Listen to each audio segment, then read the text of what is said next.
আল্লাহ রাব্বুল আলামিন ওই কথাটাই কোরআনের মধ্যে বলেন, ওয়ালা আজরুল আখিরাতি খায়রুল লিল্লাযিনা আমানু ওয়া কানু ইয়াত্তাকুন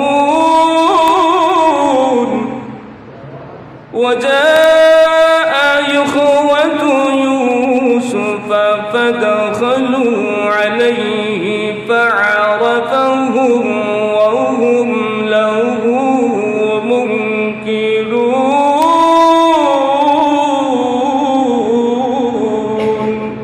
الله رب العالمين বলেন ولا أجر الآخرة خير للذين آمنوا وكانوا يتقون وجاء إخوة يوسف قد خلوا عليه فعرفهم ইউসুফ আলাইহিস সালামের 10 জন ভাইদেরকে ইয়াকুব পয়গম্বর মিশরের ভূমিতে পাঠিয়ে দিয়েছেন। একটা পত্র দিয়েছেন, চিঠি লিখে দিয়েছেন, মিশরের বাদশার কাছে গিয়ে চিঠি পৌঁছাইবে। আমি আল্লাহর নবী ইয়াকুব পয়গম্বরের পক্ষ হতে চিঠি 10টা সন্তানদেরকে পাঠিয়ে দিলাম। 10টা সন্তানদের অনুযায়ী খাবার দিয়ে দিবে। একটা সুয়ারি আমি দিয়ে দিয়েছি। আমি নবীর উপর দয়া করে একটা সুয়ারির উপর যেন খাবার দেওয়া হয়। মুসলমান ভাইরা, কিতাবের মধ্যে উল্লেখ করা হয়েছে ইয়াকুব আলাইহিস সালামের 10 সন্তান যখন মিশরে ঢুকেছে, মিশরের প্রহরীদেরকে ডাক দিয়ে বলেন, প্রহরীরা গো, কোথায় বাদশার বাসভবন? ওই বাসভবনের মধ্যে আমাদের যেতে হবে। না, আপনারা বাহির থেকে এসেছেন, আপনাদেরকে রাষ্ট্রীয় বাসভবনে নেওয়া হবে না। তখন তারা পরিচয় দেয়, আমরা ইয়াকুব নবীর বংশধর, ইয়াকুবের পয়গম্বর, ইয়াকুব পয়গম্বরের ছেলে। আমরা 10 জন এসেছি। আমাদের বাবা ইয়াকুব আলাইহিস সালাম বয়োবৃদ্ধ পয়গম্বর ওই বাদশার কাছে একটা চিঠি দিয়েছে, যেই মন্ত্র বলেছে নবীর বংশধর, নবীর পয়গম্বর বাদশার কাছে চিঠি দিয়েছেন। তখন ওই প্রহরীরা এই খবরটা নিয়ে পৌঁছাইছে রাজদরবারে। তো বাদশাহ তো সেই সময় বাচ্চারা ইয়াং, আর ইউসুফ আলাইহিস সালাম কি প্রধানমন্ত্রী। যখন তাদের খবরটা পৌঁছানো হয়েছে, বাদশাহ বলছে তাদেরকে আমার কাছে আসতে চান। কারণ বাদশারা ইয়ানো সেই সময় ইউসুফ আলাইহিস সালামের ধর্ম গ্রহণ করেছে। ইউসুফ আলাইহিস সালামের কাছ থেকে জেনেছেন তার হিস্টোরি। তো সেই সময় যে নবী ছিলেন ইয়াকুব পয়গম্বর, ওনার কথাও বিভিন্ন কিতাবের মধ্যে উল্লেখ করা ছিল। বাদশাহ ইয়ান ছিলেন বিচক্ষণ লোক। উনি ইতিহাস কিতাব, তারিখের কিতাব এগুলো বেশি বেশি পড়তেন। তখন নবীর বংশধর সেই সময় তো অনেক দামি ছিল, তাদের সম্মান মর্যাদা সবচেয়ে বেশি ছিল। পরিচয় যখন দিয়েছে, তাদেরকে রাজদরবারে নিয়ে গেছে।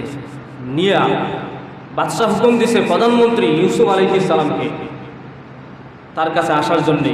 ইউসুফ আলাইহিস সালাম যখন গিয়ে প্রবেশ করলেন, তাকায় দেখে ওই তার 10 ভাই। ইউসুফ আলাইহিস সালাম তার 10 ভাইকে দেখে চিনে ফেলেছে, কিন্তু 10 ভাই ইউসুফ আলাইহিস সালামকে চিনে নাই। কারণটা হলো, যেই সময় ইউসুফ আলাইহিস সালামকে কুয়ার মধ্যে পালানো হয়েছিল, সেই সময় ইউসুফ আলাইহিস সালাম ছিলেন নাবালক, ছোট, আর তার ভাইয়েরা ছিল সেই সময় কিশোর। সেই সময় তারা যৌবনে পদার্পণ করেছে, যুবক ছিল। তো যুবক অবস্থায় চেহারা যেই রকম থাকে, বৃদ্ধ হইলে চেহারা যদি পরিবর্তন হয় তার উপরে চেনা যায়। আর শিশু অবস্থায়, নাবালক অবস্থায় যে চেহারা থাকে, সে যদি যৌবনে পদার্পণ করে যুবক হয়ে গেলে তাকে আর, জোরে কথা বলেন, তাকে আর, এটা হলো 1 নম্বর কারণ। 2 নম্বর কারণ, তাদের ধারণাই নাই ইউসুফ আলাইহিস সালাম যে মিশরের প্রধানমন্ত্রী হবেন। কারণ তারা তো অল্প টাকায় ইউসুফ আলাইহিস সালামকে দাস বানিয়ে, গোলাম বানিয়ে বিক্রি করে দিয়েছেন। গোলাম কোনোদিন রাষ্ট্রীয় কোষাগারের দায়িত্ব এবং রাজ মন্ত্রণালয়ে প্রধানমন্ত্রীর দায়িত্ব পায়, এটা তাদের কোনো বিশ্বাসই হয় না। এই জন্য তারা বলেছে না, এটা কোনো ইউসুফ হবে না। এইভাবে এই কথার ভিত্তিতে তাদের কোনো ধারণাই নাই, এই ব্যাপারে তাদের কোনো ধারণাই ছিল না যে ইউসুফ এখানে আসতে পারে। এই জন্য তারা চিনতে পারে নাই। ইউসুফ আলাইহিস সালাম যখন চিনে ফেলেছেন, সাথে সাথে বলতে চাইছিলেন, তোমরাই না আমার 10 ভাই। আবার বাদশাকে বলতে চাইছিলেন আমার 10 ভাই যারাই আমাকে কুয়ার মধ্যে নিক্ষেপ করেছিল, কিন্তু আল্লাহ রাব্বুল আলামিন সাথে সাথে ওহী নাযিল করে দিয়েছেন, ইউসুফ জবান বন্ধ রাখো। জবান কি রাখো? বন্ধ রাখো। উনি কোনো কথা বলেন নাই। কথা না বলে ইউসুফ আলাইহিস সালাম তাদেরকে নিয়ে চলে গেলেন। ওনার যে মন্ত্রণালয় আছে, এই মন্ত্রণালয়ের যে সরাইখানা আছে, মেহমানখানা, ওই মেহমানখানার মধ্যে নেওয়া হয়েছে। মুসলমান ভাইয়েরা আমার, কিতাবের মধ্যে উল্লেখ করা হয়েছে ইউসুফ আলাইহিস সালাম হুকুম দিয়ে দিয়েছেন, তার প্রাইভেট সেক্রেটারি মালিক ইবনে জার ওনাকে হুকুম করে দিয়েছেন, রে মালিক, ওই যে 10 জন দেখা যায় এটাই কিন্তু আমার 10টা ভাই। আপনি তো চিনেন, আপনার কাছেই তো আমার 10টা ভাই আপনি আমাকে বিক্রি করে দিয়েছিল। মালিক রে, আমার 10 ভাই এসেছে, তাদেরকে পরিপূর্ণভাবে মেহমানদারি করা, তাদের সম্মান যেন কোনোভাবে ক্ষতি না হয়, পরিপূর্ণভাবে একজন নবীর বংশধর হিসেবে তাদেরকে পরিপূর্ণভাবে সম্মান করে মেহমানদারি করো। রাষ্ট্রীয় কোষাগার হইতে, রাষ্ট্রীয় তহবিল হইতে উচ্চ লেভেলের যে মেহমানদারি, এইগুলা নিয়ে আসো। রাজভবনের মধ্যে বসে, সেখানে রাষ্ট্রীয় মেহমানরা যেই জায়গায় বসে মেহমানদারিত্ব গ্রহণ করে, ওই চেয়ারের মধ্যে বসে, ওই টেবিলের মধ্যে মেহমানদারি করা। আর ইউসুফ আলাইহিস সালাম হুকুম দিয়েছে, পয়গম্বর ইয়াকুব আলাইহিস সালাম চিঠির মধ্যে যে অনুরোধ করেছেন, এই অনুরোধ অনুযায়ী 10টা ভাইদের পরিপূর্ণভাবে 1 বছরের খাবার যেন দেওয়া হয়। আর কানে কানে মালিককে ডাক দিয়ে বলে, মালিক রে, আমার ভাইয়েরা তো আমাকে চিনে না, আমার কাছ থেকে খাবার কেনার জন্য এসেছে, খেনানেও দুর্ভিক্ষ দেখা দিয়েছে। আমি হলাম তাদের ভাই এবং ইয়াকুব আলাইহিস সালামের ছেলে, আমি হলাম মিশরের প্রধানমন্ত্রী। আমার বাবা আমার ভাইদেরকে পাঠিয়েছে খাবার কেনার জন্যে। আমি সন্তান হইয়া কিভাবে বাবার কাছে খাবার বিক্রি করব? সন্তান হয়ে বাবার কাছে কিভাবে খাবার বিক্রি করব? আমি ভাই হয়ে আমার ভাইদের কাছে কিভাবে খাবার বিক্রি করব? এটা তো আমার সম্মানে যায় না, এটা হলো দুনিয়ার নীতিও না। ভাইয়ের টাকা পয়সা আছে, সম্পদ আছে, এখন ভাইকে তো ভাই এমনি দিতে পারে, বিক্রি করব, এর বিনিময় নেব। ভালো যদি সন্তান থাকে, নেককার যদি সন্তান থাকে, তাহলে বাবার কাছ থেকে বিনিময় নিতে পারে। আর কুলাঙ্গার যদি হয়, কবি ফেস লাগাইয়া, বাবা যেন না জানে, ফেস লাগাইয়া দাম ছিল 100 টাকা, লইবে 150 টাকা। এটা হলো কুলাঙ্গার সন্তান। আর কুলাঙ্গার যে ভাইয়েরা আছে, আজকে পাইছি, এতদিন পর্যন্ত আমার নির্যাতন করছো, আজকে পাইছি, ইচ্ছা মতো সাইজ করছো। এটা হলো কুলাঙ্গার ভাই আর কুলাঙ্গার সন্তান। আর নেককার সন্তান, তারা কোনোদিন বাবার কাছ থেকে বিনিময় নেয় না। যত টাকা ইনকাম করে সে নিজের বলে স্বীকার করে, এটা আমার, বলে এগুলো সরকার বাবা। মুসলমান ভাইয়েরা আমার, সেই সময় পরিস্থিতি এমন হয়েছে, ছেলে ইউসুফ আলাইহিস সালাম মিশরের গভর্নর, আবার মিশরের প্রধানমন্ত্রী, উনি খাবার বিতরণ করেন। এইদিকে বাবা ইয়াকুব খাদ্যের অভাবে কঙ্কাল হয়ে গেছে। এই জন্যে এই ঘটনাকে আল্লাহ রাব্বুল আলামিন আহসানুল কাসাস, উত্তম ঘটনা বলে কোরআনের মধ্যে নাজিল করে দিয়েছে। আল্লাহ বলেছেন সূরা ইউসুফের মধ্যে যে ঘটনা উল্লেখ করেছি, ইউসুফের ঘটনার চাইতে কোরআনের মধ্যে আর কোনো সুন্দর ঘটনা নাই। এটাই হলো সবচেয়ে সুন্দর ঘটনা। এই ঘটনার চাইতে আর সুন্দর কোনো ঘটনা পৃথিবীতে নাই। বিশ্বাস আছে? এতদিন পর্যন্ত যে শুনতেছেন ঘটনা, কি মনে হয় বাস্তবের সাথে কোনো মিল আছে? বোঝা যায় সব কাল্পনিক, বোঝা যায় না সব কাল্পনিক। একটা ইঞ্চি পরিমাণ যদি একিন কম থাকে, আপনার ইমান নষ্ট হয়ে যাবে। কারণ ঘটনা বর্ণনা করছে কে? জোরে কথা বলেন, ঘটনা বর্ণনা করছে কে? অনেকে কয় ইউটিউবের মুফতিরা আছে না, দেখবেন ইউটিউবে মুফতির অভাব নাই। ইউটিউবে মুফতিরা বলে কিচ্ছা কাহিনী বাদ দাও, খালি কোরআন হাদিস কও, কোরআন হাদিস কও, কিচ্ছা কাহিনী বাদ দাও, কোরআন হাদিস কও, কিচ্ছা কাহিনী বাদ দাও। আল্লাহই তো কোরআনে কিচ্ছা কইছে। ইউসুফ আলাইহিস সালামের যে ঘটনা বলতেছে, এটা কিচ্ছা না, কিচ্ছা অর্থ ঘটনা, কাহিনী। আল্লাহ তাআলাই তো কোরআনের মধ্যে ঘটনা বলছেন, ইউনূস আলাইহিস সালামের ঘটনা বলছেন, হুদ আলাইহিস সালামের ঘটনা বলছেন, বনী ইসরাঈলের ঘটনা বলছেন, বিভিন্ন ইঙ্গিতে আকারে অনেক বুজুর্গদের কথা। লুকমান হাকিম কোন নবীও না, কোন পয়গম্বরও না, কেউই না, শুধুমাত্র সাধারণ একজন ব্যক্তি, তার কথাটা আল্লাহ কোরআনে আনছেন। এই কিচ্ছা তো আল্লাহই দিয়েছে, কোরআনের ভিতরেই কিচ্ছা কাহিনী আছে, আছে না নাই? জোরে কথা বলেন, আছে না নাই? মুসলমান ভাইরা আমার, ইউসুফ আলাইহিস সালাম মালিককে ডাক দিয়ে দিলেন, মালিক রে, মেহমানদারি পরিপূর্ণ করানোর পরে আমার ভাইদের সাথে আমি কথা বলতে চাই, আর সেই দিকে পরিপূর্ণভাবে ওজনের সঠিক ওজন দিয়া আমার ভাইদেরকে খাবার দিয়ে দিবা।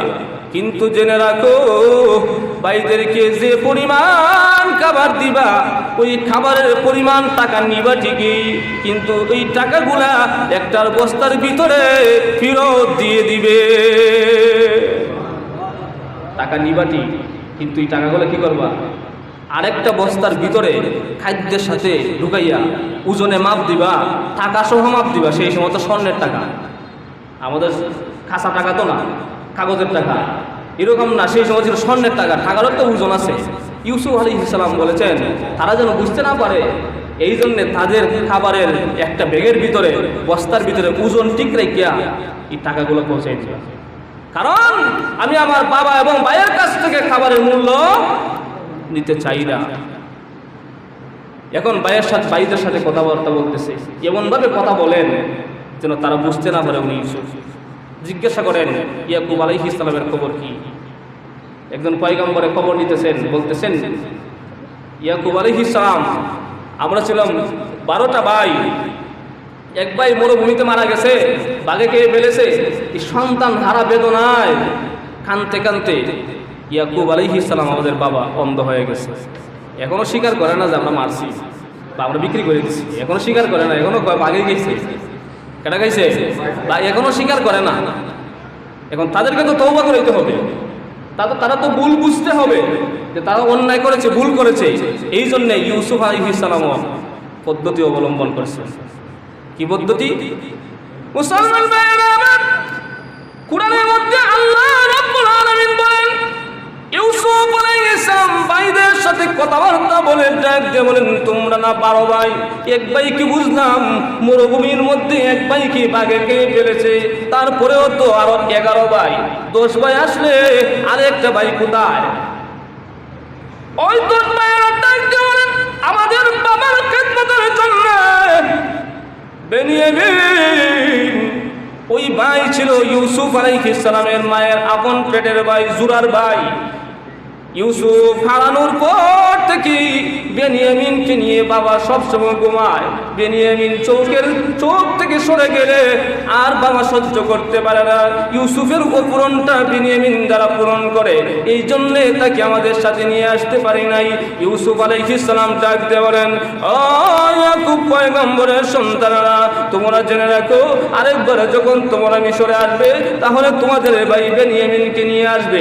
যদি বেনিয়ামিনকে নিয়ে আসো তাহলে তোমরা দ্বিতীয়বার আসতে খাবার পাবে, আর যদি বেনিয়ামিনকে নিয়ে না আসো, আল্লাহর কসম করে বলি তোমাদেরকে আর কোনোদিন খাবার দেওয়া হবে না। আপন ভাইকে টানতে হবে।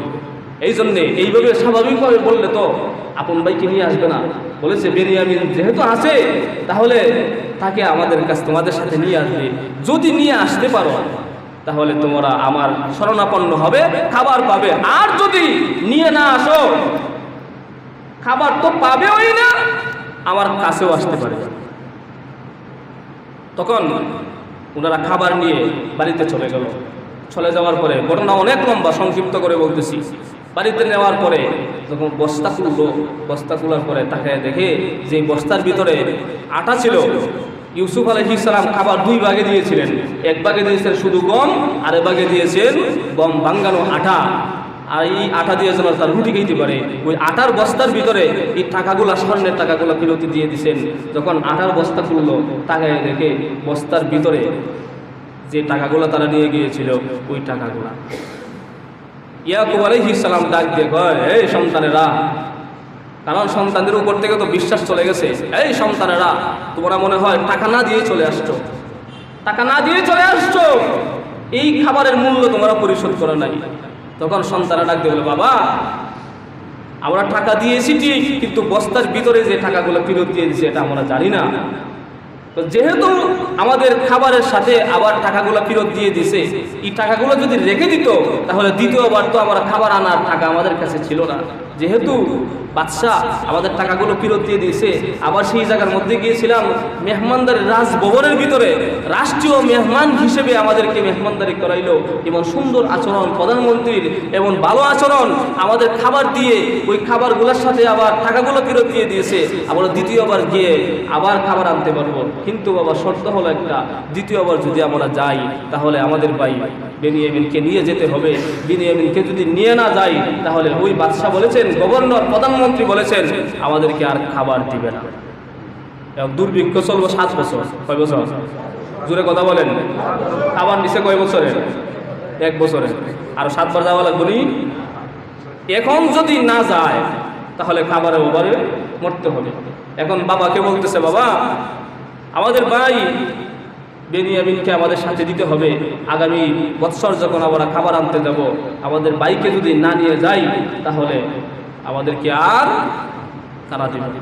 মুসলমান ভাইরা, ইয়াকুব আলাইহিস সালাম ডাক দিয়ে সাবধান, এ সন্তানরা শুনো না করে, এইভাবে বলে তো আমার সন্তান ইউসুফকেও আমার কাছ থেকে নিয়ে গিয়েছিলে, বলেছিলে আমার সন্তান ইউসুফকে নিয়ে তোমরা মরুভূমিতে খেলাধুলা করবে, ভালো ভালো খাবার ভালো ভালো ফল তাকে খাওয়াইবে, কিন্তু না, আমার সন্তানকে আমার কোল থেকে ছিনিয়ে নিয়েছো। সন্তানরা এইভাবে বলে আমার ছেলে বেনিয়ামিনকে আমার কাছ থেকে নিয়ে যাবে, আবার বেনিয়ামিনকে তোমরা ফেরত নিয়ে আসবে না। না না, আমার সন্তান ইউসুফের মতো আমি বেনিয়ামিনকে আরেকটা সন্তানকে হারাইতে চাই না। 10 বাবা বিশ্বাস করেন, বাদশাহ বলেছে যদি আমাদের ভাইকে নিয়ে না যাই তাহলে আমাদেরকে খাবার দেবে না, খাবার যদি না আনতে পারি গো আমাদের স্ত্রী সন্তানরা না খেয়ে দুঃখে দুঃখে মরে যাবে, তার চাইতে আমাদের ভাইদেরকে যদি আমাদের সাথে দিয়ে দেন আমরা গিয়ে আবার খাবার আনতে পারবো। ইয়াকুব পয়গম্বর ডাক দিয়ে বলেন, সন্তানরা শোনো, আগের বার আমার ইউসুফকে নিয়ে তোমরা ফেরত দেও নাই, এখন কোন বিশ্বাসে তোমাদের হাতে আমার সন্তানকে তুলে দিব? বিশ্বাস তো দরকার। ইউসুফের মতো এই সন্তানকে নিয়ে যদি তোমরা আবার হারাইয়ে গেল, আবার এসে বলো আবার এই ভাইকেও হারিয়ে ফেলেছি, বাগে গিয়ে ফেলেছি, ওই ইউসুফের কথা স্মরণ করে দিলেন। তখন সন্তানরা বুঝতে পারলেন, আরে আমরা যে ভুল করেছিলাম এই ভুলটা এখন আবার এই পরিস্থিতির শিকার আমরা হয়েছি, এই ভুল করার কারণে আমাদের বাবা আমাদেরকে এখন বিশ্বাস করে না, কিন্তু পরিস্থিতি এমন নিয়ে যেতেই হবে, যদি না নেওয়া হয় খাবার আনতে পারবো না। ইয়াকুব আলাইহিস সালাম ডাক দিয়ে বলেন, এ সন্তানেরা তোমাদের সাথে দিব, কিন্তু শর্ত হলো তোমরা আল্লাহর কাছে আমার সামনে দাঁড়াইয়া আল্লাহকে সাক্ষী রেখে ওয়াদা করো তোমরা আমার এই সন্তানের কোনো ক্ষতি করবে না। যেইভাবে নিয়ে যাবে যদি পরিস্থিতির শিকার না হও, বিপদাবদ্ধ বলে আসে না, যদি পরিস্থিতির শিকার না হও তাহলে আমার সন্তানের কোনো ক্ষতি করবে না, এরকম শর্ত যদি ওয়াদাভুক্ত হইতে পারো তাহলে তোমাদের সাথে তোমাদের জিম্মায় আমার সন্তানকে নেব না, আল্লাহর জিম্মায় দিব। জোরে কথা বলেন, কার জিম্মায় দিব? এই জন্যে ইয়াকুব নবী তাওয়াক্কুল করেছেন আল্লাহর উপরে। আমাদেরকেও সবসময় তাওয়াক্কুল করতে হবে কার উপরে? কোনো মানুষের উপর তাওয়াক্কুল করলে এই মানুষ হঠাৎ করে পোল্টি মেরে দিবে, আপনার জীবন শেষ। এই জন্য তাওয়াক্কুল করো সবসময় আল্লাহর উপরে। আল্লাহ কোনোদিন পোল্টি মারে না, আল্লাহ পোল্টিবাজ না, মানুষ পোল্টিবাজ। আপনার সাথে ধোঁকা দেয় মানুষ, আল্লাহ ধোঁকা দেয় না। জিম্মাদারি দিলে, আমানতদারি দিলে এই আমানতের টাকা খেয়ে শেষ। মানুষের কাছে আমানতদারি দেওয়া, মানুষের কাছে সম্পদ দেওয়া, এটা হলো বিড়ালের কাছে শুটকি বাকি দেওয়া। কথা বলেন না কেন? মানুষের কাছে আমানত দেওয়া মানে বর্তমানে কথা বলতেছি, বিড়ালের কাছে কি দেওয়া? শুটকি বাকি দেওয়া। কিছুদিন আগে দেখেন নাই